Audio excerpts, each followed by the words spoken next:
special. Yes, when you walk out of here. We will definitely make room for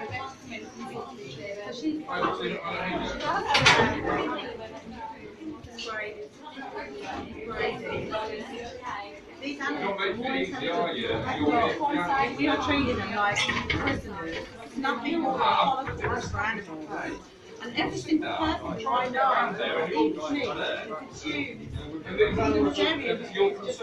Your priority. Why do you think all these actions are here to do this? You don't care about them. You don't care about them. You work here for them. The only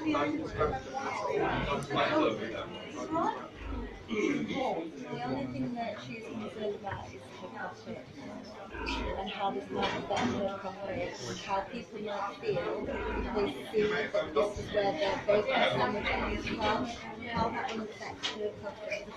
She doesn't care about the profit.